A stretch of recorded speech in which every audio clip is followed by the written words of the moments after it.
নমস্কার বন্ধুরা, welcome to আরকে sports. আশা করি তোমরা সবাই সুস্থ ও ভালো আছো। তো এই ভিডিওতে কিছু গুরুত্বপূর্ণ আপডেটস তোমাদের মাঝে শেয়ার করা আছে, তো একটু স্কিপ না করে এই ভিডিওটা শেষ অবধি দেখতে থাকো। প্রথমে যে আপডেটটা দিয়ে শুরু করব সেটা হচ্ছে কেরালা ব্লাস্টার এফসি দলকে নিয়ে। কেরালা ব্লাস্টার এফসি দল কিন্তু বেশ কিছু তারকা ফুটবলারদের তারা আগামী সিজনের জন্য নিজেদের স্কোয়াডে আর রাখবে না, তারা তাদেরকে ছেড়ে দেবে। তো সেই লিস্টে বেশ কিছু নামি দামি ফুটবলার রয়েছে এবং খুব চোখে পড়ার মতো ফুটবলার রয়েছে যারা এতদিন ধরে কেরালা ব্লাস্টার এফসি দলের হয়ে ভালোই খেলেছে, কিন্তু এই সিজনে তারা ভালো খেলতে পারেনি বলে তাদের কিন্তু অফলোড করা হচ্ছে বা করা হতে পারে। তো সেই সমস্ত ফুটবলারের তালিকায় রয়েছেন ঈশান পান্ডিতা, অ্যাড্রিয়ান লুনা এবং হর্মিপমের মতো প্লেয়াররা। তো সেই ক্ষেত্রে রুইমা হর্মিপম এই ফুটবলারের দিকে কিন্তু বেশ কিছুদিন আগে তোমাদেরকে জানিয়েছিলাম যে অনেকদিন ধরেই একটা নজর মোহনবাগান দলে রয়েছে। তো এখন যদি তাকে ছেড়ে দেয় তাহলে কিন্তু এই ফুটবলারটিকে মোহনবাগান দলে নিতে কিন্তু সুবিধা হবে। তাই সেই অনুযায়ী দেখা যাক যে ফুটবলারটিকে টার্গেট করেছিল বা নজরে ছিল তাকে নেয় কিনা মোহনবাগান দল। আর হর্মিপম সেন্টার ব্যাক পজিশনে যথেষ্ট একটা ভালো অপশান, অনেকদিন আগে থেকে একটা নেওয়ার চিন্তাভাবনা ছিল, কিন্তু ওই ট্রান্সফার ফি বা ভালো মোটা অঙ্কের টাকা ট্রান্সফার ফি চাইবে বলে সেরকমভাবে ইন্টারেস্টও করেনি। কিন্তু এখন যদি কেরালা ব্লাস্টার এফসি দল নিজে থেকেই তাকে ছেড়ে দেয় তাহলে কিন্তু অবশ্যই নেওয়া যেতেই পারে, কিন্তু সেটা সম্পূর্ণ ম্যানেজমেন্টের ওপর নির্ভর করছে তারা কি করবে। এছাড়া আরও একটা ফুটবলার রয়েছে খুবই পছন্দের ফুটবলার কেরালা ব্লাস্টার এফসি দলের নয়নের মণি, কিন্তু ম্যানেজমেন্ট তাকেও হয়তো ছেড়ে দিতে পারে, সে হচ্ছে অ্যাড্রিয়ান লুনা।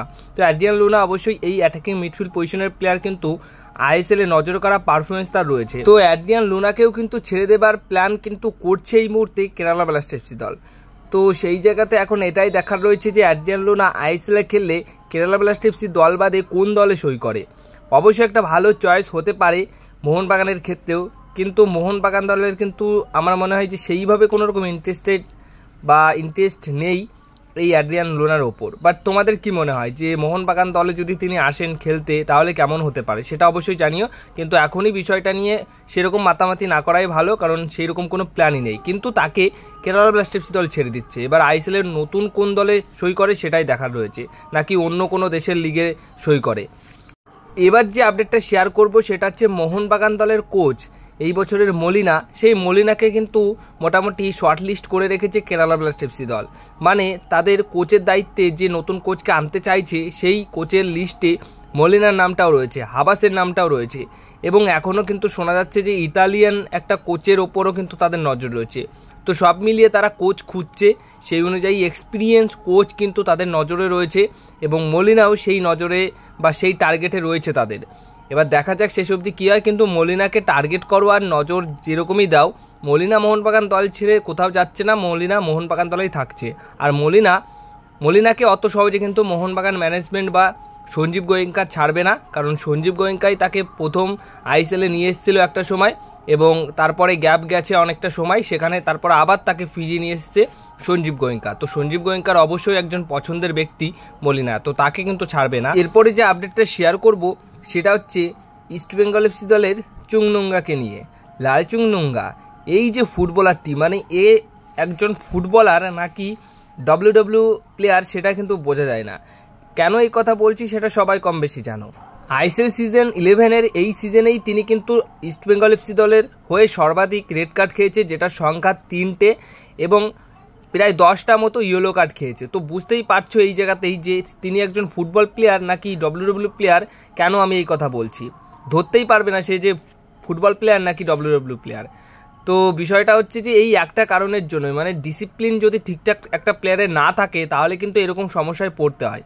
আর এই যে কার্ডগুলো খাচ্ছে এতে তার তো সমস্যা হচ্ছেই, তার সাথে সাথে তার টিমকেও সাফার করতে হচ্ছে, যার কারণে আজকে ইস্টবেঙ্গল এফসি দলের এই পারফরমেন্স। তাদের প্লেয়ারদের ডিসিপ্লিন, বিশেষ করে এই লাল চুংনুঙ্গা কিন্তু খুবই বাজে রকমের একটা ফুটবলার। কেন আমি এই কথা বলছি, তার খেলা তো দেখি, সে কিন্তু মোটামুটি মারকুটে টাইপের একটা ফুটবলার, মেরে টেরে খেলে এবং তার মধ্যে অনেক অ্যাটিটিউড রয়েছে, যার কারণেই কিন্তু এই কার্ডগুলো তিনি দেখে থাকেন।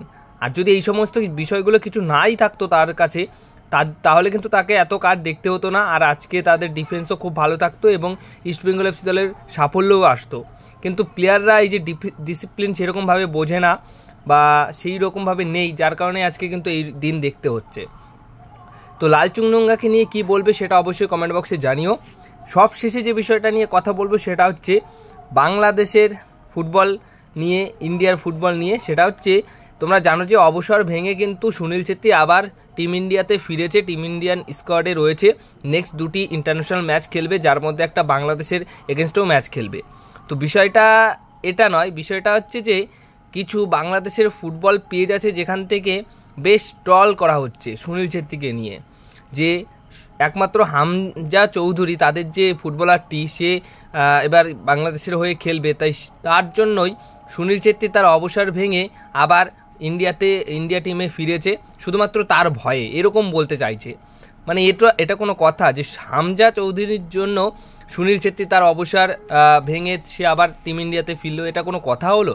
এইরকমভাবে আর কি ট্রল করছে, তাই এটা নিয়ে কথা বলতেই হচ্ছে। তো প্রথমত একটা কথাই যে ক্রিকেটে যেরকম বাংলাদেশকে সবসময় হারায় ইন্ডিয়া, তো ফুটবলেও কিন্তু সেই একই সেমটাই রয়েছে। আগে টিম ইন্ডিয়াকে হারাও, তারপর কথা বলো, লাস্ট কয়েকটা ম্যাচে আর কি। তারপর তোমাদের যত ট্রল আছে সেটা তোমরা করতে পারো।